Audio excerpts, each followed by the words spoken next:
I know a lot of people are talking about this now. Obama stopped the Keystone Pipeline for a while. Obviously, Trump is doing everything he can to erase Obama's legacy because his hatred of a black man in power is borderline. It's not borderline. It's criminal. It's absolutely disgusting. Yeah. So talk a little about the Keystone Pipelines, and what are your thoughts on that?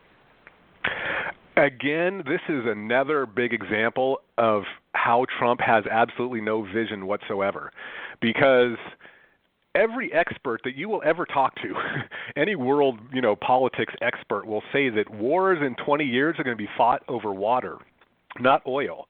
And so here we're going to bring this dirty oil across our country, threatening the water supply for millions, tens of millions of people. And every pipeline ruptures. In fact, there was one built in 2016 that ruptured twice in 2016. So the first year of that it was built, and by the same company that's building the Dakota Access Pipeline. So these pipelines are faulty. Isn't there a statistic where like 70% of the pipelines burst within the first 2 years or 3 years? There may be. I've not heard that, but I think you might be thinking of fracking because the fracking wells definitely leak within, I think, 50% within the first 2 years, and then the rest of them leak within a decade or so. Right. But yeah, I mean, it's crazy. These things are not foolproof. They're very faulty. And there's a device called a pipeline pig. You can look this up on Wikipedia. It's basically a ball that has all these sensors on it, and they push it through the pipeline, and this pig, this device, is supposed to check the welds and see if there's any defects in the steel, and if it encounters any of those things, it's supposed to squeal like a pig. Well, the people in the industry, they don't want to be told that their pipeline is failing and that they have to shut it down. So they disable the pig, and then they send it through, and the pig doesn't squeal, it doesn't find any problems, and so everybody just ignores, the fact that there's no real testing of these pipelines and that they're going untested for years at a time. So they're going to fail, and there's going to be water, a lot of people's water that's going to be ruined, and then we're going to be fighting wars over it, trying to take other people's water in the future. It's just ridiculous. It's a ridiculous policy.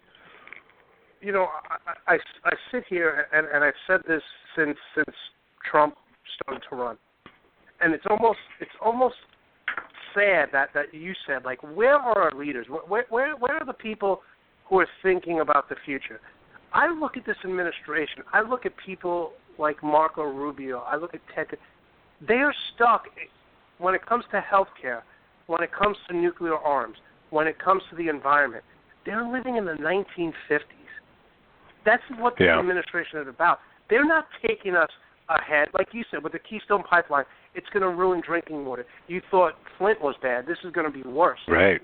It's almost as if this administration, every thought that Donald Trump has, whether it comes to women's rights, gay rights, it's straight out of the 1950s.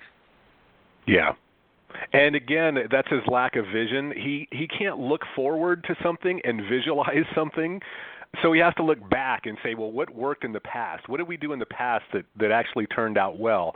But we can't do those things again now because we've got 320 million people in the country.